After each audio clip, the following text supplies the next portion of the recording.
What's up, everybody? Welcome to Chad's Home. Today, I have a very special guest, Jane Holiday. What's up, dude? Ladies and gentlemen, I'm glad to be here. Means a lot that you're here, man. Absolutely, man. Thank you so much. My pleasure. So I want to jump in because I think that something that sets you apart is your beautiful, beautiful voice. I love it. I Thank you, listen to man. you sing all the time. Thank you. When did you realize you had the pipes? When you were a kid? Yeah, my mom was a singer, and I actually remember we listened to like gospel music and stuff in the car, and I could do the same type of vibrato, like operatic or oh kind of thing, and I was like, oh, like an unknowing, I was like, oh, I can do that, and then I think when I started learning guitar, it translated into like, oh, I can sing, like that wasn't a joke, not everyone can do that, you know what I mean? Got it. And then so you picked up guitar, that was like your first instrument? Yeah, I took guitar lessons as a kid, and then really got into learning songs, which kind of funneled into writing songs. Got it. Okay. And then were you in like just bands and stuff in No. like, middle school or anything? Never. Oh, I've really? actually never been in a band. Really? I've always, since like I started playing shows with my friends who are in big bands, we're all from a similar community, I was always not in a band. I was always solo. Wow. Like even on the bills at Rock City Studios, it would be like Raj Jain. You know what I mean? It would be like Dang. me. Yeah. Yeah. And what were you making back then? Just like singer-songwriter music? Super or like, singer-songwriter. Yeah, I was really into Dawes and like the whole Laurel Canyon thing, Blake Mills' first record. I don't even know how I got put onto that by, I guess, some of my other peers, but it was just really folk-based, like crooner, like just like Neil Young-y music. Right. Okay. When did you get into funk? Because you'd say you're Definitely, inspired yeah. by funk? Definitely. Maybe I'm definitely inspired by it. It's probably used a little bit less now as a reference point, but I got into that. I think I found out about it maybe in like, I mean, I was always aware of it, but I think I started utilizing that genre as an influence in, must have been like 2015. Okay. Like kind of when I wrote We Don't Want to Dance, I was getting into Marvin Gaye. I was kind of into like AM, that Arctic Monkeys record, had some kind of like, some soul elements, some disco elements. So I got into that, kind of got into Bowie a little bit. And that's kind of where We Don't Want to Dance and Sister, which just come out on the B-sides, where those songs came from, was that kind of era. Got it. Okay. And We Don't Want to Dance, so was that the first, you used to go by Jane, right? Yeah. Was that the first Jane song? We Don't Want to Dance was the first Jane song, yeah. Was that the first song you wrote? Or was that just the first one? No. I had a whole other project before this, actually. But Or that the was, first Jane song? Oh, that was the you first wrote? Jane Yeah. song. No. I wrote other songs as Jane, but that was the first one. Like that one really was like such a established, this is what a disco thing. And like I went all the way there. And that was kind of purposeful to put that one out first. It was very grounding in what it was. It's very clear of what it was. Right, yeah. What was the project before Jane? Raj, which Okay. my first name. Yeah, yeah. So then Jane is my last name. That's where Jane Holiday comes from. Perfect. Yeah, and it was like kind of like real like In Rainbows Radiohead era, Bon Iver, Sick. really dark kind of stuff. Yeah. Are those tapes anywhere? They Yeah, on, of like course. SoundCloud? Spotify, man. Spotify? Hell yeah. I need to go. I need to do a deep dive. That sounds cool. I'll link you. Yeah, yeah. Don't worry. And then you made the We Don't Want to Dance video with the group of your friends? Or? Yeah. Okay. So I made it with a friend of mine named Daniel Iglesias, who is an amazing director, has been an amazing director, directs videos for like a lot of amazing artists, but I think he was always kind of heavily involved in my creative process as far as using him as like a backboard and discussing like aesthetics and visuals and stuff. And he just, I think he would admit, kind of fell in love with what was going on. And I think he really loved the music, and he just had an idea, and we just made it. Like he made it, you know what I mean?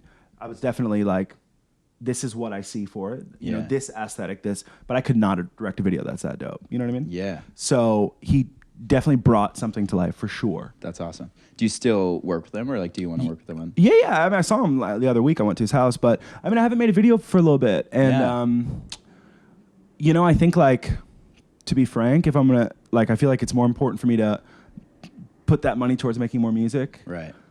You know, Right. videos are dope. I love them, but like, I'd rather make 18 more EPs. Yeah. You know what I'm saying? Got it. Yeah, yeah. Not that cost equals out, but you know what I mean? No. Yeah, that totally makes sense. Yeah, one thing that I love in the We Don't Want to Dance video is your fashion, like thanks, what man. you're rocking, and your fashion is always just so on point. Thank you. Could you school me a little bit on like what you're Yeah. rocking? Where you shop, where you get the goods? Thrift, man. Thrifted boots, women's Old Navy jeans. I was given this coat. I just like, I guess I'm pretty conscious of like how things fit me. That's pretty big. And I actually dress, like I'm also pretty conscious of my height and like my hair. So I kind of dress, it's funny, like some outfits that might look loud, I actually kind of just dress like a businessman or like an old guy. And I just wear boots and like pants, and I don't really ever wear t-shirts. I always wear a button up, and I always wear coats, you know what I mean? Like, or a blazer. Right. I was kind of doing a 90s thing where I was wearing bucket hats and leather jackets and Adidas and stuff, but I've gone back a bit towards like, really influenced by like 60s, like Serge Gainsbourg and that kind of whole thing. That's dope. That's So, dope. yeah. It's fresh, Thanks, man. Yeah, thank Super you. fresh. Thank you. So yeah, let's talk about Still Ill. Congratulations. Phenomenal now. EP. It's beautiful. Out now. And yeah, I just love how you tackle like the transition from an adolescent to an adult. I think that that's something everybody has an interesting time, you know, going through. And it's something I could definitely connect with, and I know Totally. everybody else. But was that, you know, front of mind for you when you went to write these songs? You know what? My writing process is really like, I get inspired by whatever the music's doing, whether or not I'm the one who's playing the chords or I'm collaborating with someone and they're playing the chords. It's like that will influence a feeling, and whatever that feeling is, I try to relate a lyric to that.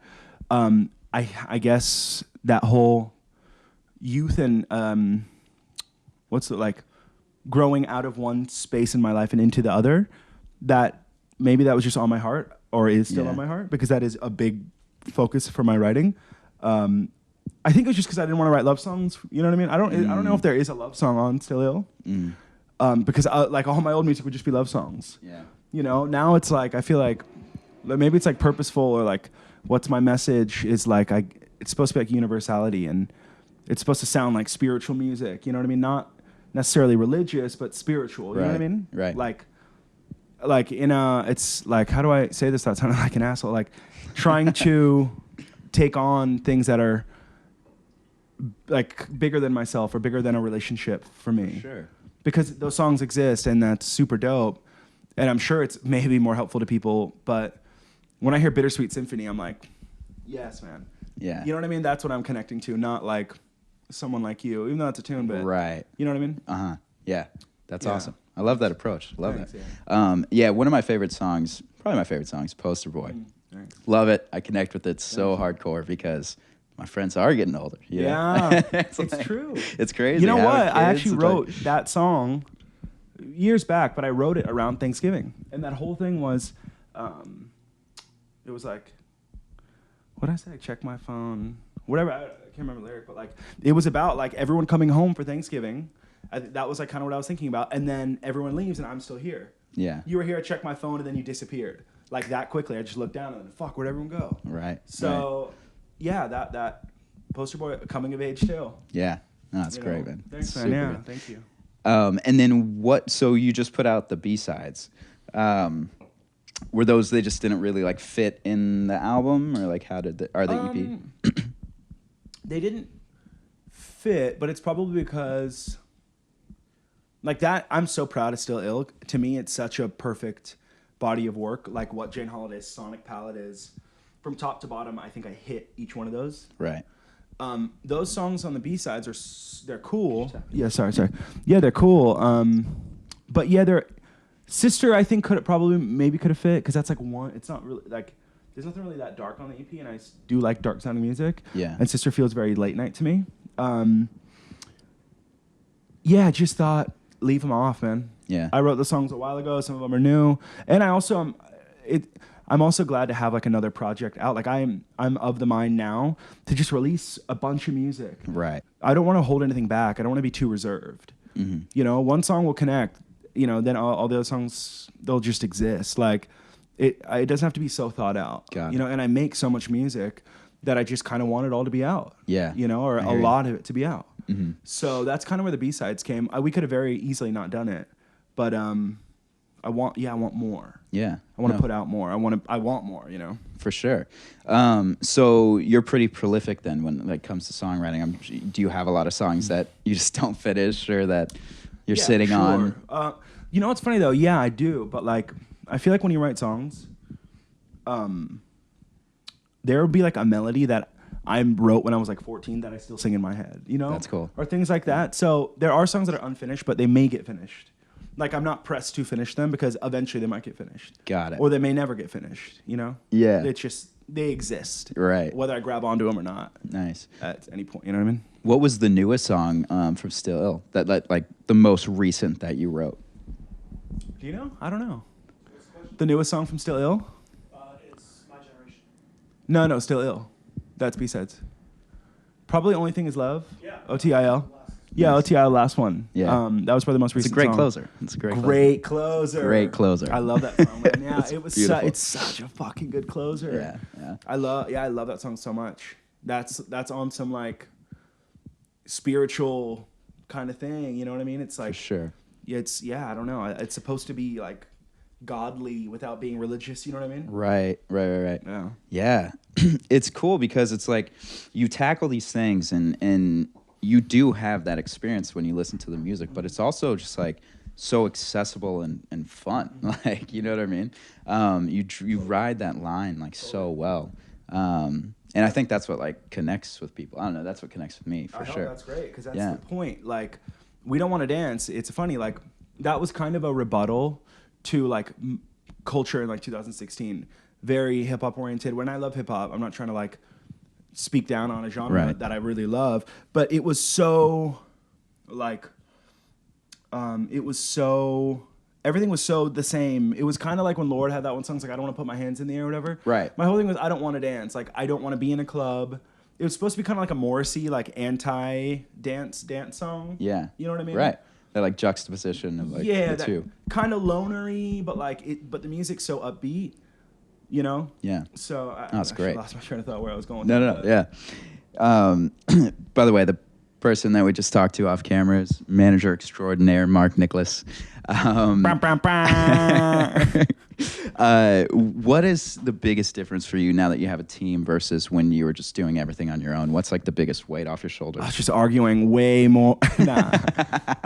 The biggest difference, I just have to focus on the music now. And I don't That's have to great. worry about, because I'm not fucking in tune with just putting my music on Spotify. You know what I'm saying? I'm very, very... Right. Like, Mark, you probably would not be surprised if I started sending you mail and shit. You know what I'm saying? Like, I'm there. Like, I'm just not... Like, I have an iPhone and stuff, but like, it's probably... I don't even have a fucking iCloud password. I don't even know what it is. You know what I mean? I'm so not on the ball in those places that I actually need to be a bit more on the ball. So those type of things, like bands in town or like, you know, which just relates, I guess, to going on 2 tours across the country and being able to like have some sort of contact with those fans. Right. Without them, there would be none. You know what I mean? I Right, would just be like, right. okay, cool, I'm just writing songs again, you know? Mm-hmm. So those elements has definitely been the biggest help, I think. Nice. You're speaking of those two, which is insane. 1 year, 2 tours in the country. It's And a show in London. and the show in London. I wanted to talk about London. Is it clearly different over there, like the fan bases? Could you tell that you're not playing to an American audience? Yeah, it was a little rowdier, which was amazing. And Okay. I'm such a fan of British music and British culture that I did get a really cool experience like that, and everyone was having it. It was, and like the venue was right across from the Roundhouse, which is a big London, a big London iconic venue. Excuse me. So that whole thing was unbelievably dope. Like sound check off to the pub right across from the Roundhouse. You know, it was just cool, man. And That's then, cool. and the gig was great. There was like loads. The band I was supporting, they're really into QPR, so there was loads of people with QPR tops, and they're kind of a rowdy crowd, anyways. So it was just sick, man. That's yeah, dope. That's super cool. it was really, really cool. Yeah, and Xylo, is that who you Xylo, toured yeah, with? And then who was your first tour? Tender, a band called Tender, a UK Okay, band, nice. amazing band. Yeah. Yeah. Were they like one better than the other, or was it just kind of different? It was just As a tour, you're saying? yeah. Well, Xylo's I guess the tour first was time, right? long. Yeah. It was like 5 weeks or something like that. It was long. The Tender tour was, it was shorter, so I'm feeling fresher. Right. after like what was like 20 shows or something, and it was not and quick bus routing. Like we were in a van. It was pretty intense. It was great, and you learn so much, and you get so tight. You know, playing guitar better than I've ever played. Just playing every night. Right. No, they were both dope, man. But Tender Tour was much more chilled out. It was like 12 shows. There's 10, like 8 shows or something. So that was really dope. Yeah, I feel like most people have this vision of touring, like it's insane, like party every night. But most of it's just driving. I mean, and you do, you do. Well, because there's nothing really else to do, which is really dark, and maybe that's his character flaw, but it's the kind of the only comfort you get because you wake up at 6 a.m. after playing a show, and you got to sell merch, so you can't leave till 12, and then you may have to drive a couple hours after the show, get to your hotel. 6 a.m. you got to wake up. You drive for another 8 hours or whatever. It's super intense, but it's amazing. Also, as you get bigger, and hopefully we can redo one of these, and then I'll be in a bus, and then the whole thing will be different. Like I'll tour in a van. If that's what it was, I'd still tour for my whole life. Like I love it, but it's gnarly. Yeah. It's really grueling for sure. No decent food. Like you can't be that like.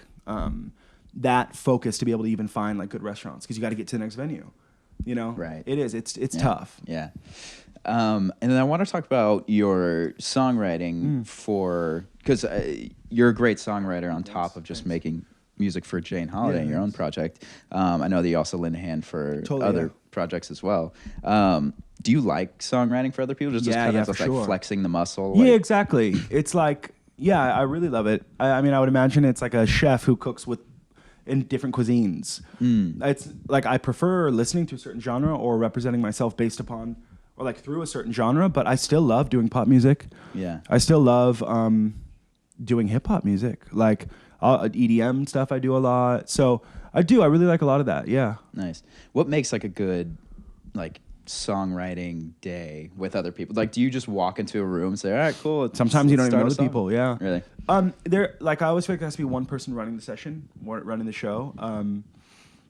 That's probably the most, a lot of times, and kind of any dynamic you need a leader. So that is a little quirky thing to figure out right when you get in the room with someone. Right.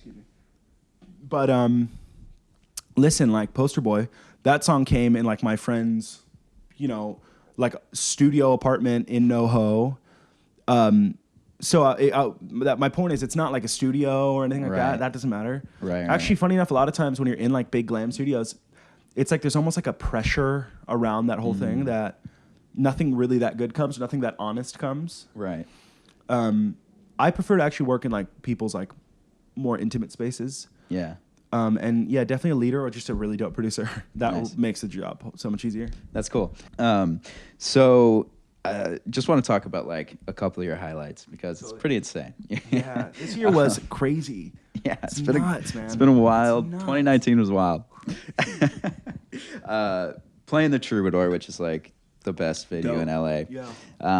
Playing the Fondo, which is another just like iconic venue. You touring the country twice that we talked about. You've had songs on TV shows, song in NBA 2K20, right? Yep, 2K20. What's been the best part of it? Like, what was like one of the things where you were like, wow, this is the number one? It's funny. 2K20, I didn't even know that it was a big deal.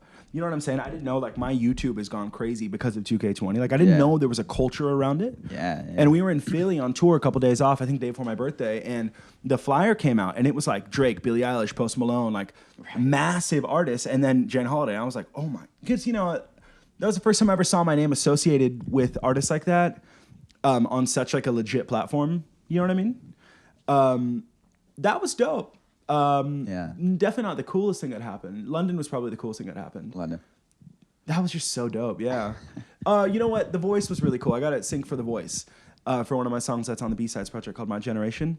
And I was just like chilled out at my girlfriend's house, like watching like America's Got Talent with their parents or something like that. And the commercial comes on and I hear my song, and I'm just get up. I'm like, that's my song. That's my song. Like, that's my song. I actually wasn't even aware it was. We got No the sing. way. I didn't know. No way. I had no idea. So was it like somebody performing your song? No, or it was was it like just on their commercial. Like, it was just the that's music on awesome. the commercial. Wow. It was so Dude, dope, man. that's yeah, cool. It was great. It was great. That's cool. I was calling my mom and dad like, yo, this is right? great. That's cool. Yeah, that stuff was really the whole sing thing has been really cool. Yeah. Something totally different. Something super dope. Yeah, for sure. So yeah, I mean, 2020's got to be a big year. You got to follow up 2019. It's crazy. I know. No, I'm not stressing, man. No, Like yeah. the ebbs and flows. Like this year Yeah. was dope. Maybe this was to prepare me to have a bad next year. Not bad as in like I don't write songs, but I don't know. I don't even care. I'm just gonna keep putting out music, keep getting tours. You know what I mean? I really am not trying to be super conscious. Right. Because I don't want to trip myself, psych myself out. I just want to like have another dope year, tour, put out 4 fucking EPs this next year. You know what I mean? I want to put out tons of music. Yeah, that's cool. Yeah. So talking about that, what is coming up? Do you have another EP already in the works? Or? Yeah, I mean, I have like loosely, I have like 3. You know what I mean? I have Yeah. different starts on. Different starts on a bunch of different EPs. So. Yeah, I am. I'm going to Muscle Shoals to go work with one of the Alabama Shakes guys. That's awesome. On the Ben Tanner on the follow up for To Still Ill. But I have something I've been doing with a friend of mine named Dean in Santa Monica, like which we have 4 songs almost done. I have this acoustic project I've been working on for a long time. There's stuff awesome. in the works. The next proper follow up will probably be the next thing I release though. Got it. And then shows too, right? You're headlining Moroccan Lounge. Yeah, Feb 6th, yeah. That's amazing. Is Yeah, that your man. first time headlining that? Yeah, that's probably the biggest room I'll headline this far. I'm really excited about that. Yeah, Feb 6th. That's a huge night. Mm-hmm. February 6th. Be there. Heard it here first. Do you know who's opening for you yet? Yeah, a girl called Michi. Okay. M-I-C-H-I makes amazing music. She's going to be first of 3, and we don't have second of 3 yet. And then myself, and I'm really excited for her to open up. Yeah, That's awesome. She's super dope. Yeah, and I think it's actually going to be her first show, too. Nice. With Still Ill out, is that kind of a relief now that like you have that music out? You could start looking forward to the next. Totally. It's a and relief not because I being, like it. stuck on it. Right. You know, And that's the only reason it's a beautiful relief. project. Thanks, Yeah. man. Yeah, it is. And I am looking forward to it. But like, I feel like even when Still Ill was being mixed, I was already on to the next thing. You know what I mean? Mentally. Yeah, it is a relief. I feel like getting the first one done is the easiest. Right. Also, it depends on how much weight you put on each project or what your expectation is for everything. I'm of the minds of just this is what I do. Put out music, regardless of the response. I'm not holding myself.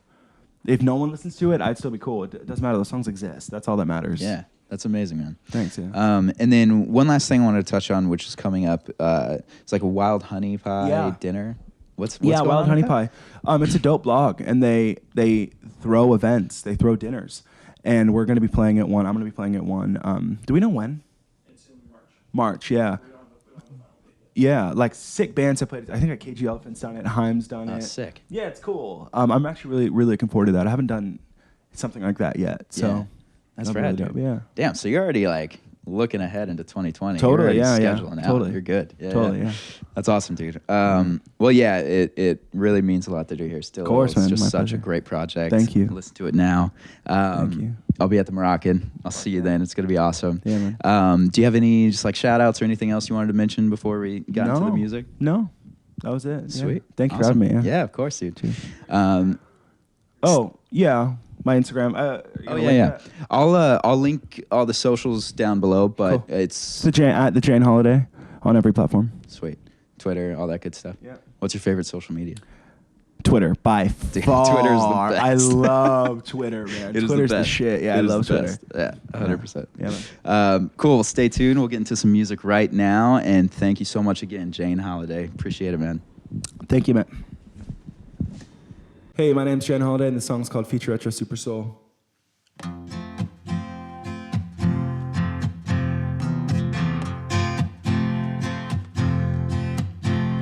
Well, I used to be a cool kid, painted on my pants, used to pass on every dance. I started smoking for the hell of it. was a mistake, now I'm addicted to a vape. Listen kids, the times have changed. Have a look around. You make money from the internet. Just make your parents proud. Yeah. Ooh, ooh, I think I'm getting old. Future retro super soul.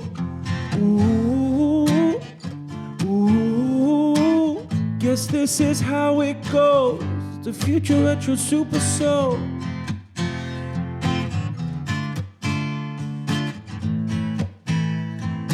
Future retro super soul.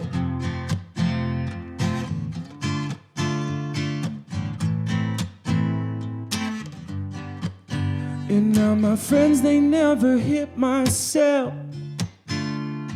And that's what kinda hurts. But what really makes it worse is that I did this all to myself. Well, who knew an exit from the scene would be an exit from a dream? Listen kids, the times have changed. Just have a look around. Yeah. Make money from the internet. Just make your parents proud. Yeah.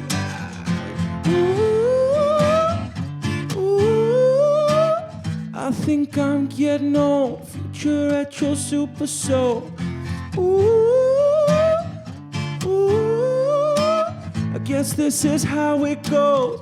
It's a future retro super soul.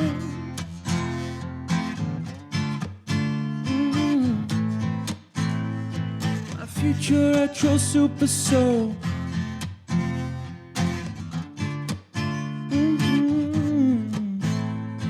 A future retro super soul. But I'm kinda wearing out. It's kinda scary now. Controlled by media, feeding you what to think about. I'm kinda wearing out. It's getting scary now. Controlled by media, feeding you what to think. Ooh, ooh, I think I'm getting old. Future retro super soul. Ooh, ooh, guess this is how it goes. Future retro super soul.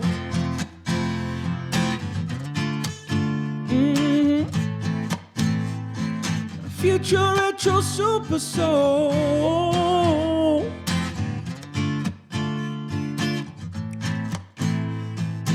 Future retro super soul. Hey, this song's called Work It Out.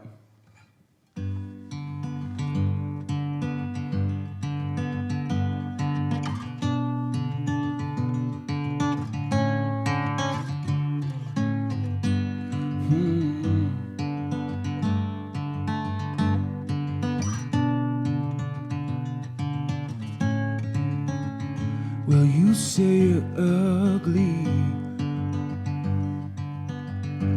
I say you're crazy. You try to call it off, I still call you baby. 'Cause in your eyes I see everything I live and need in my life. In your smile, it brings me closer to heaven than I could ever like. Well, honey, I don't wanna fight. Let's put our differences both aside and work it out. We'll work it out how. Honey, you can't be right. We already are in my mind. We'll work it out how. We'll work it out. Back at the station,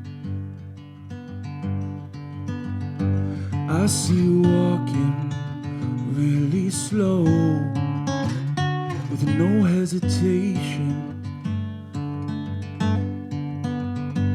I I start to follow where you go, 'cause in your eyes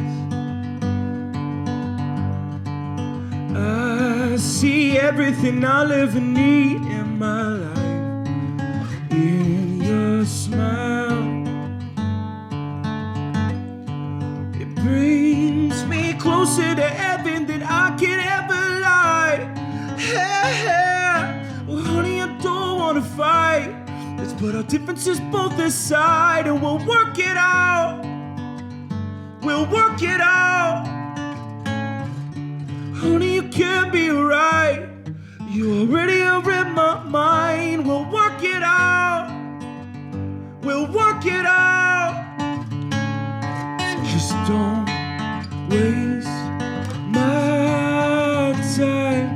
I'll be there where you want me. Just don't waste my time. We'll work it out. We'll work it out. Yeah. Honey, I don't wanna fight.